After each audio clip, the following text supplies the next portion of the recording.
Hello everyone, welcome to knowledge.in। Staff selection commission GD constable के लिए 2021 में कुछ वैकेंसी निकाले, जिसका total vacancy male and female मिलाकर के 25,271 वैकेंसी है। इसका ऑनलाइन एप्लीकेशन 17/7/2021 से 31/8/2021 तक चलेगा। इसमें कंप्यूटर बेस्ड एग्जामिनेशन होता है, जिसमें टोटल 100 क्वेश्चन पूछे जाते हैं और प्रत्येक क्वेश्चन का मार्क रहता है 1 मार्क करके। जनरल इंटेलिजेंस एंड रीजनिंग से 25 क्वेश्चन पूछा जाता है। General knowledge and general awareness से पूछा जाता है 25 क्वेश्चन। एलिमेंट्री मैथमेटिक्स से पूछा जाता है 25 क्वेश्चन और शेष 25 क्वेश्चन पूछा जाता है इंग्लिश या हिंदी से। इस एग्ज़ाम को क्रैक करने के लिए मैथमेटिक्स का बड़ा रोल रहता है, क्योंकि इसमें टोटल 25% क्वेश्चन मैथमेटिक्स से पूछा जाता है। एसएससी जीडी कांस्टेबल 2018 में जो वैकेंसी निकाले थे, इसका एग्ज़ाम 11 फरवरी 2019 से 11 मार्च 2019 तक करवाए थे। एसएससी जीडी टोटल 54 सीट में एग्ज़ाम कंडक्ट करवाए थे। मैं इस वीडियो में 11 फरवरी 2019 के फर्स्ट शिफ्ट में जो मैथमेटिक्स से 25 क्वेश्चन पूछे गए थे, उस 25 क्वेश्चन को हल करेंगे। तो चलिए शुरू करते हैं वीडियो को। पहला प्रश्न पूछा गया, यदि पी क्यू से 40% कम है तो क्यू पी से कितना प्रतिशत अधिक है। पी क्यू से 40% कम है तो क्यू के पास 100 यूनिट रहेगा, तो 100 यूनिट के 40% होगा 40 यूनिट, तो 40 यूनिट कम होगा तो पी के पास रहेगा 60 यूनिट। उसके बाद पूछा गया है क्यू पी से कितना प्रतिशत अधिक है, तो क्यू पी से कितना अधिक है 40 यूनिट। इसको परसेंटेज में कैलकुलेट करेंगे तो 40 डिवाइडेड बाई 60 इंटू 100%, क्योंकि पूछा गया है क्यू पी से कितना प्रतिशत अधिक है।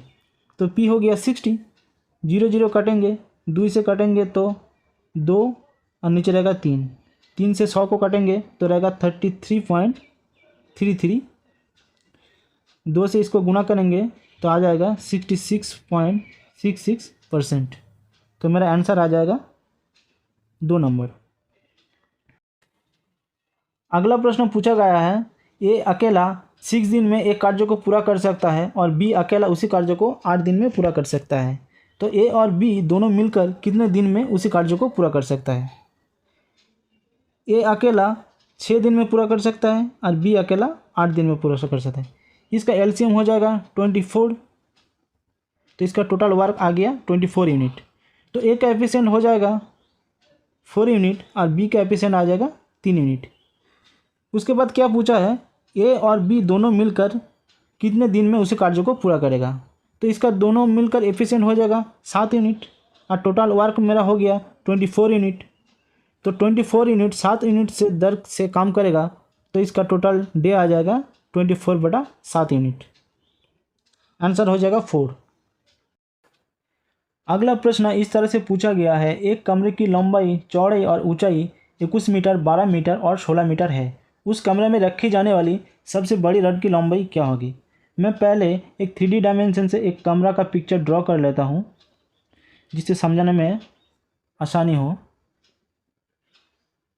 तो कमरे का लंबाई बोला है 21 मीटर, चौड़ाई 12 मीटर और हाइट 16 मीटर बोला हुआ है इस प्रश्न में। तो मैं इस कमरे में रॉड को कैसे रखूँ जो इसका लंबाई सबसे ज़्यादा आएगा। इस कोना से इस कोना तक रॉड ऐसे रखूँगी तो मेरा लंबाई सबसे ज़्यादा आएगा। तो इसका एक सिंपल फार्मूला रहता है, √ length square plus breadth square plus height square. तो लेंथ मेरा कितना है 21 स्क्वायर, ब्रेथ हो गया मेरा 12 स्क्वायर और हाइट हो गया 16 स्क्वायर। तो हो जाता है 21 स्क्वायर हो जाता है 441 प्लस 12 स्क्वायर हो जाता है 144 और 16 स्क्वायर हो जाता है 256। इसको जोड़ेंगे तो मेरा आ जाएगा 6 4 10 1 11 कैरी 1 4 4 8 5 13 1 16 4 2 6 7 1 8। टोटल मेरा आ गया √861। रूट को निकालेंगे तो मेरा आंसर आ जाएगा 29 मीटर।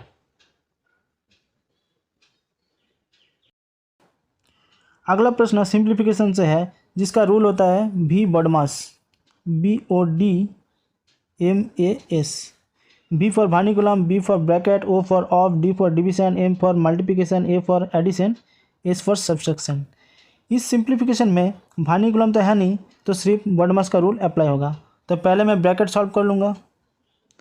10 + 14/3 - 1, 3 एलसीएम ले लेंगे तो ऊपर में आ जाएगा 30 + 14 - 3। इसको सॉल्व करेंगे तो मेरा पास आ जाएगा 41/3। उसके बाद डिवाइडेड सॉल्व करेंगे। 3 × 10 = 30 + 1 माने 31/3 डिवाइडेड 5/3। डिवाइडेड को मल्टीपल में कन्वर्ट करेंगे तो हो जाएगा 31/3 इंटू ये 5/3 उलट जाएगा, 3/5 हो जाएगा, 3 3 कट जाएंगे, यहाँ से मुझे मिल जाएगा 31/5। 31/5 इंटू 41/3। इसको गुना करेंगे तो आ जाएगा नीचे 15 और ऊपर में आ जाएगा 1271। इसको 15 से भाग देंगे तो मेरा आंसर आ जाएगा 1 नंबर। अगला प्रश्न डीआई से पूछा हुआ है। नीचे दिया गया रेखा आरेख 5 विभिन्न उत्पादों P1, P2, P3, P4 और P5 पर एक कंपनी का लाभ प्रतिशत को दर्शाता है। तो P1 का लाभ प्रतिशत हो रहा है 15%, P2 का 30%, P3 का 27%, P4 का 23% और P5 का 8%। उसके बाद प्रश्न में पूछा गया हुआ है, जब उत्पाद P3 का राजस्व 38,100 रुपये है तो उत्पाद P3 का व्यय क्या होगा। मतलब उस कंपनी में P3 कितना रुपया इन्वेस्ट किया हुआ है। तो P3 का कॉस्ट प्राइस हम 100 रुपया पकड़ेंगे तो उसका सेलिंग प्राइस हो जाएगा 127 रुपया, क्योंकि 27% वो लाभ कर रहा है। और यही 127 रुपया 38,100 रुपया के बराबर है। तो 100 रुपया का बराबर कितना आ जाएगा, 38,100 डिवाइडेड 127 इंटू 100। इस कैलकुलेशन को करेंगे, 38,100 को 127 से भाग देंगे तो आ जाएगा मेरा यहाँ 300 रुपया। तो 300 इंटू 100 हो जाएगा 30,000 रुपया आंसर। मतलब P3 उस कंपनी में 30,000 रुपया इन्वेस्ट किया था। नीचे दिया गया रेखा आरेख किसी देश के लगातार 5 वर्षों के लिए आयात के अनुपात को दर्शाता है। Y1, Y2, Y3, Y4, Y5। तो ये अनुपात में है। Y1 0.8, Y2 0.9, Y3 1.1, Y4 1.05 और Y5 0.95 इसका अनुपात का आयत का अनुपात है। उसके बाद प्रश्न में पूछा गया है, यदि वर्ष Y3 का निर्णय 35,000 करोड़ रुपया है तो वर्ष Y3 के लिए आयात करोड़ में क्या होगा। इंपोर्ट अपन एक्सपोर्ट। इंपोर्ट Y3 का है 1.1 अनुपात में है, तो इसका पॉइंट हम उठाएंगे तो बटा में आ जाएगा 10। तो मेरा एक्सपोर्ट आ गया 10 और इंपोर्ट आ गया 11 और यही 10 के बराबर है 35,000 करोड़ रुपया।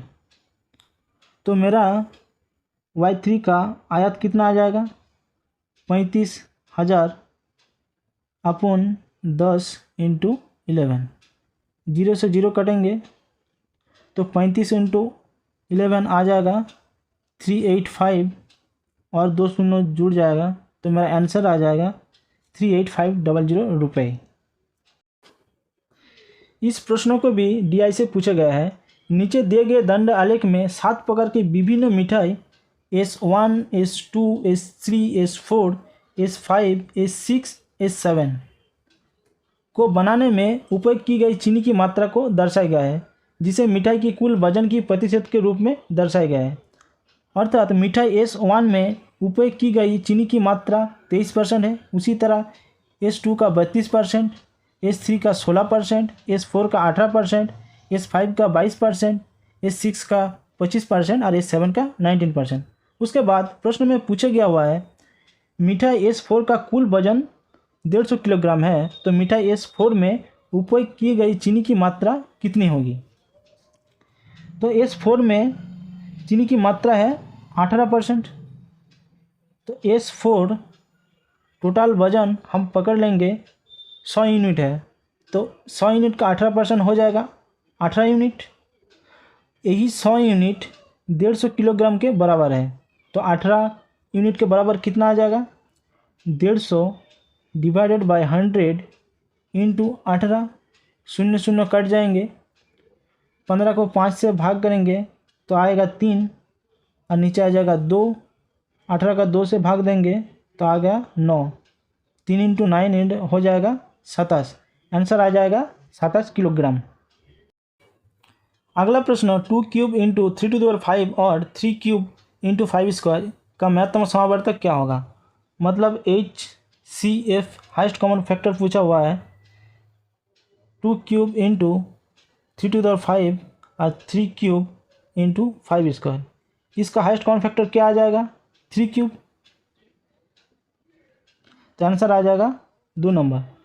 और इसका LCM पूछ लिया जाए तो लिस्ट कॉमन फैक्टर पूछ लिया जाए तो इसका आंसर क्या आ जाएगा, इसमें 2 क्यूब है इसमें नहीं है, मतलब 2 क्यूब इंटू 3 3 दोनों में कॉमन है तो बड़ा वाला हम ले लेंगे 3 5, उसके बाद 5 को भी ले लेंगे 5 स्क्वायर, तो इसका LCM आ जाएगा 2 क्यूब प्लस 3⁵ इंटू 5 स्क्वायर। चक्रवृद्धि ब्याज पर 3 वर्ष में एक राशि स्वयं को 5 गुना हो जाती है, तो ब्याज सालाना चक्रवृद्धि होता है तो कितने वर्षों में राशि स्वयं को 125 गुना हो जाएगा। तो मैंने पकड़ लिया कोई कैपिटल है P, ये 3 साल में हो जा रहा है 5P, 5 गुना हो जा रहा है, अगले 3 साल में और 5 गुना हो जाएगा मतलब 25P, और अगले 3 साल में हो जाएगा 25 इंटू 5 125P। तो टोटल कितना वर्ष लग रहा है 3 + 3 + 3 अर्थात 9 वर्ष लग रहा है। एक शंकु की ऊंचाई 16 सेंटीमीटर है और इसके आधार की त्रिज्या 30 सेंटीमीटर है। यदि पेंटिंग के दर 14 रुपया पर वर्ग सेंटीमीटर है तो बाहर से शंकु की वक्र पृष्ठ क्षेत्रफल को पेंट करने में कुल लागत क्या होगा। एक शंकु है जिसका त्रिज्या है 30 सेंटीमीटर और हाइट है 16 सेंटीमीटर।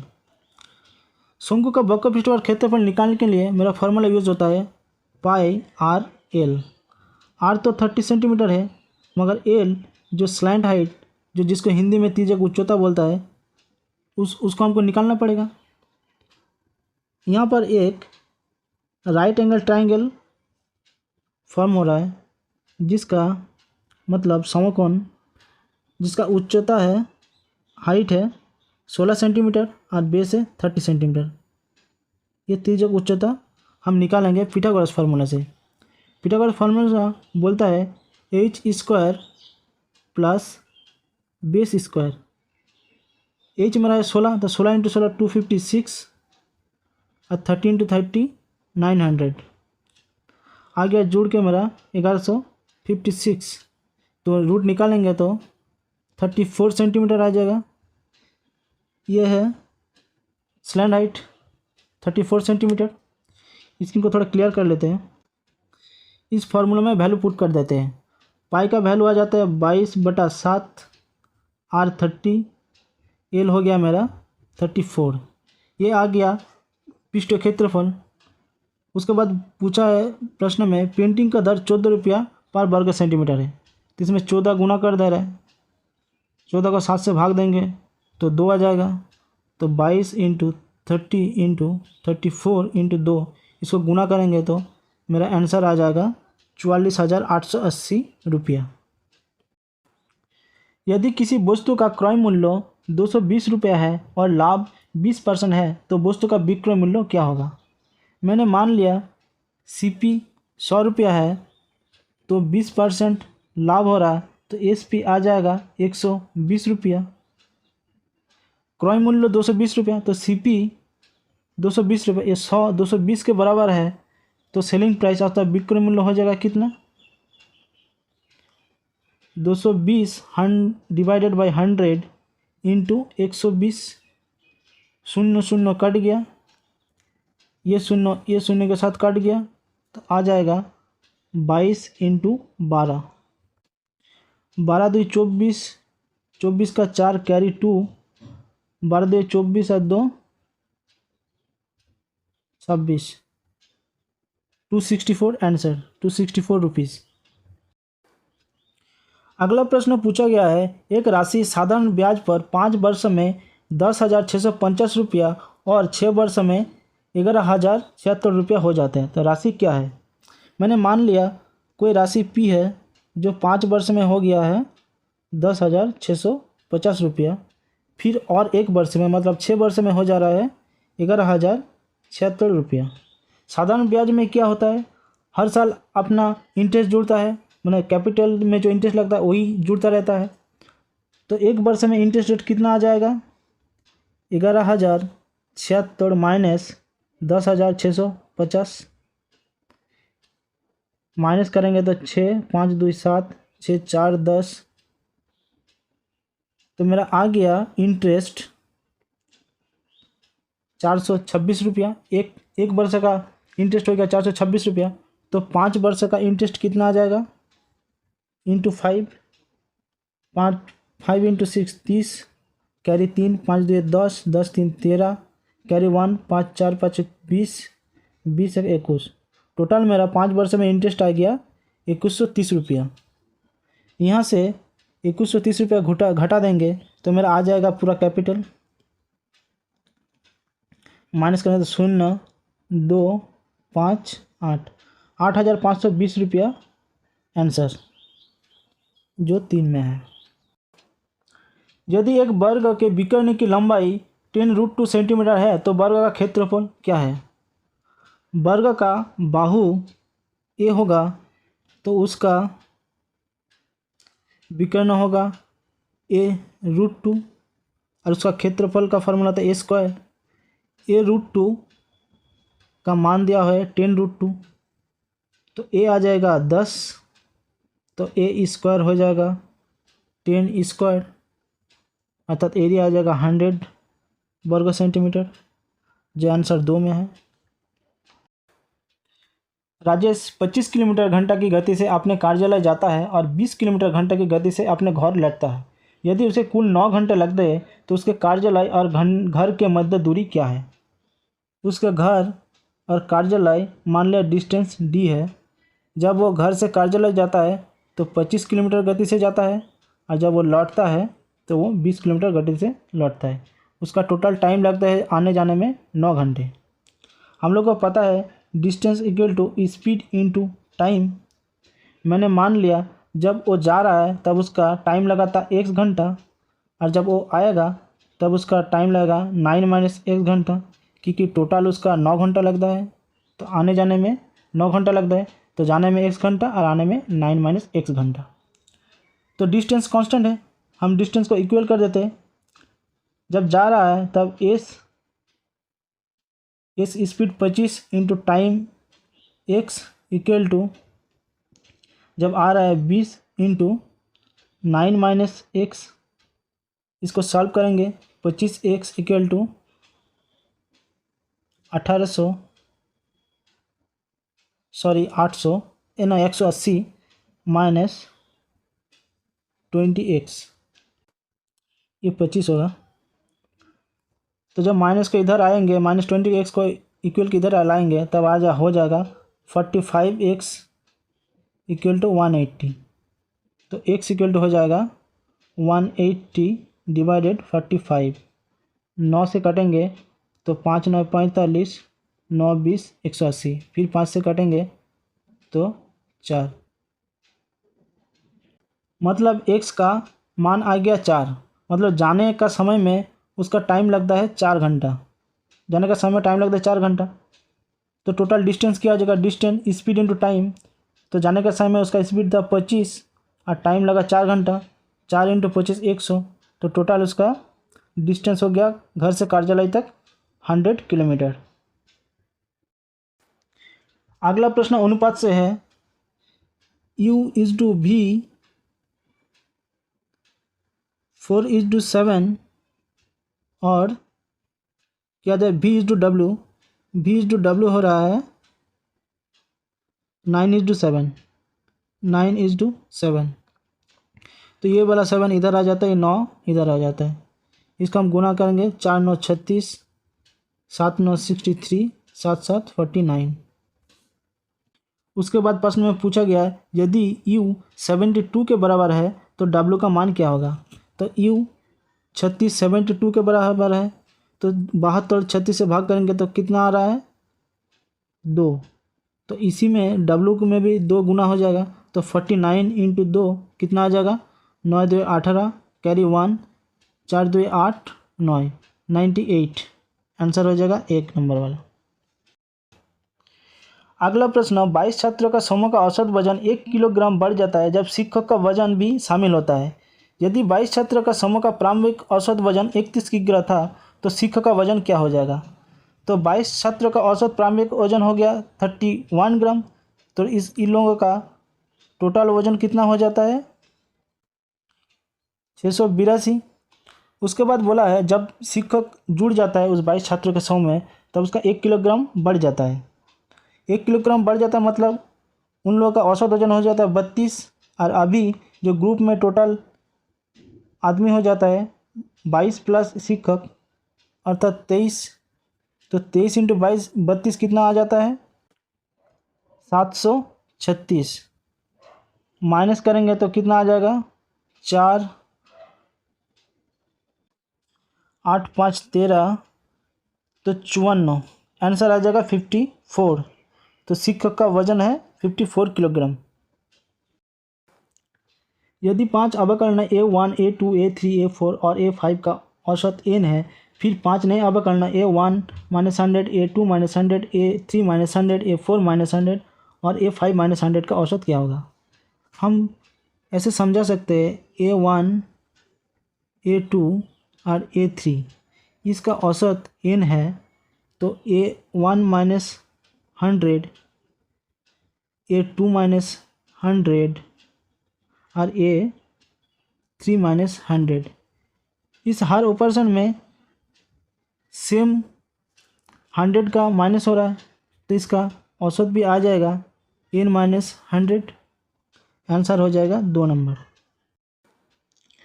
एक बैग में 1 रुपया 2 रुपया और 5 रुपये का सिक्का का मूल्य में 420 रुपया है। 1 रुपया 2 रुपया और 5 रुपया सिक्के की संख्या 8:1:5 अनुपात में है, तो बैग में 5 रुपये का सिक्के कितना है?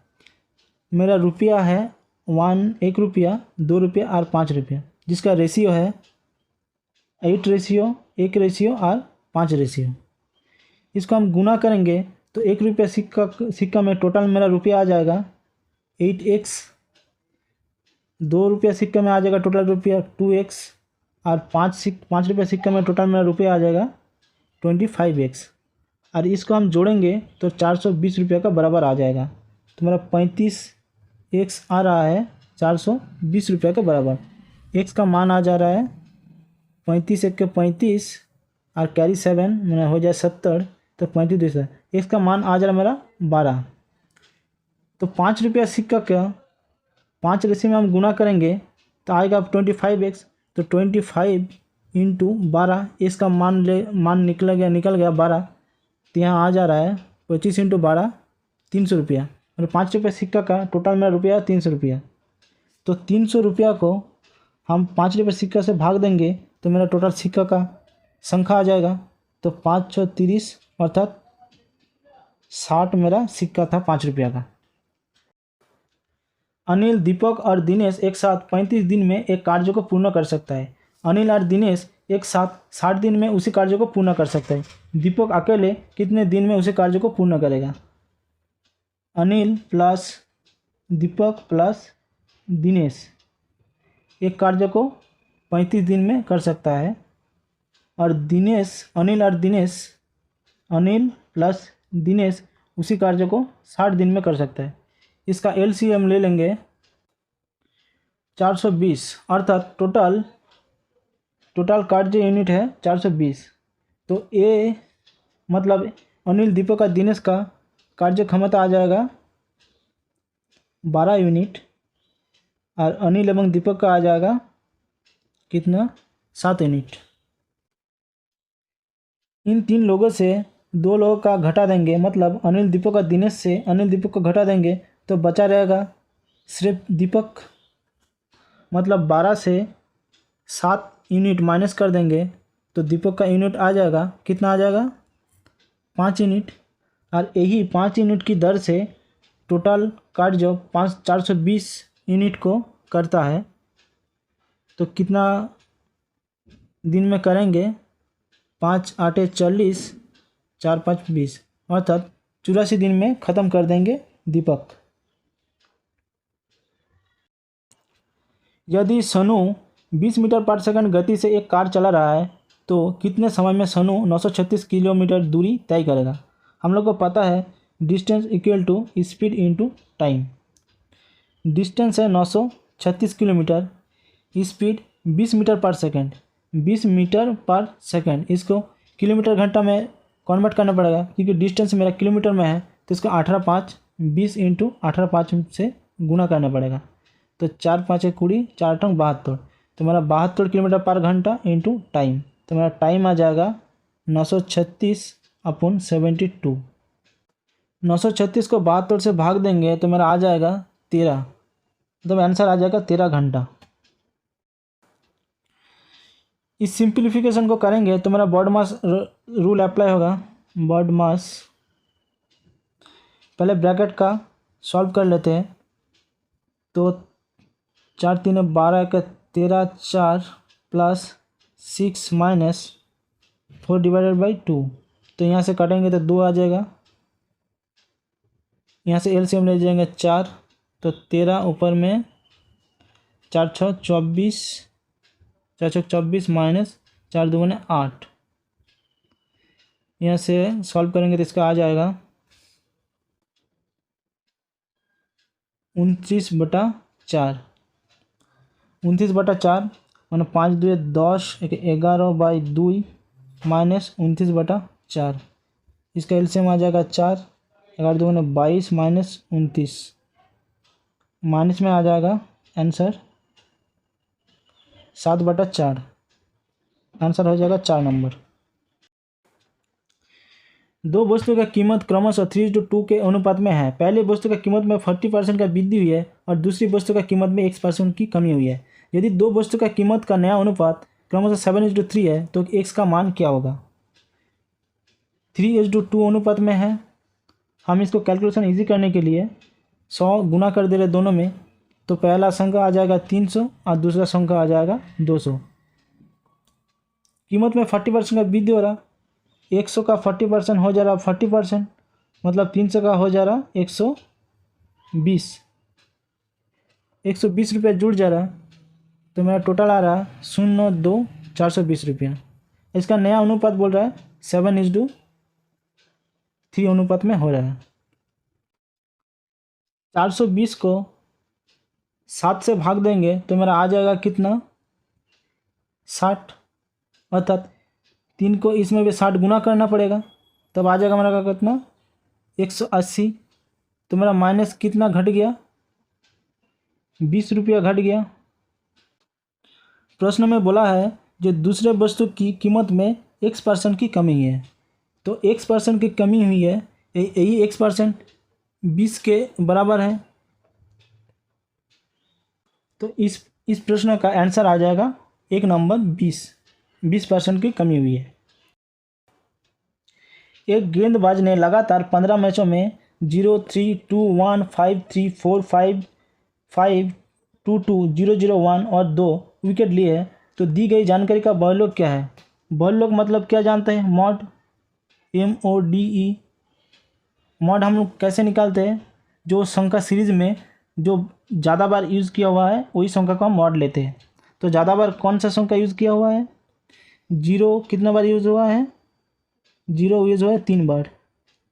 हम ऑप्शन से आधार पर देखें तो 5 कितना बार यूज़ हुआ है? 5 1 2 3 बार यूज़ हुआ है 5। 2 कितने बार यूज़ हुआ है? 2 यूज़ हुआ है 1 2 3 4 बार यूज़ हुआ है। और 3 कितने बार यूज़ हुआ है? 1 2 बार, मतलब मेरा मॉड आ जा रहा है यही 4 बार, मैंने 2 ज़्यादा बार यूज़ हुआ है तो मेरा मॉड आ जा रहा है 2। आंसर हो जा रहा है 3। मनीष ने 225 रुपये के प्रति पुस्तक की दर से पुस्तक को खरीदे और उन्हें 162 रुपये प्रति पुस्तक की दर से बेचा, तो 7 किताब बेचने पर कितने हानि हुए? मनीष का CP सेलिंग कॉस्ट प्राइस 225 रुपया और सेलिंग प्राइस हो रहा है एक पुस्तक में 162 रुपया, उसका हानि कितना हो रहा है? 63 रुपये हानि हो रहा है। तो टोटल 7 किताब में कितना हानि हो जाएगा?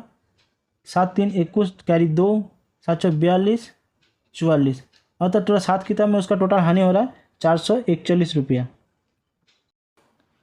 15% की छूट देने के बाद एक वस्तु को 4,777 रुपये में बेचा जाता है, तो लेख का अंकित मूल्य क्या है? मैंने पकड़ लिया मार्क प्राइस उसका 100 रुपया था, तो सेलिंग प्राइस कितना होगा? क्योंकि वो 15% की छूट दे रहा, 15% की छूट दे रहा, तो उसका सेलिंग प्राइस आ जाएगा 85 रुपया। और यही 85 रुपया 4,777 रुपया के बराबर है, तो मार्क प्राइस कितना आ जाएगा? मतलब 100 रुपया का बराबर क्या आ जाएगा? 4777 डिवाइडेड बाई 85 इंटू 100। 100 को 5 से भाग देंगे तो 20 आएगा, और इसको 5 से भाग देंगे 50 को आएगा 17। 17 को 4,777 से भाग देंगे, 4,777 को 17 से भाग देंगे तो इसमें ऊपर में आएगा 17 दूगुने 34 281। तो 281 को 20 से गुना करेंगे तो आ जाएगा 0 2 1 2 8 2 16 2 4 का 5 5,620 रुपया पहला आंसर हो जाएगा मेरा। आपको लगता है इस वीडियो आपके लिए हेल्पफुल है तो वीडियो को लाइक कर दीजिए और चैनल को सब्सक्राइब कर दीजिए। धन्यवाद।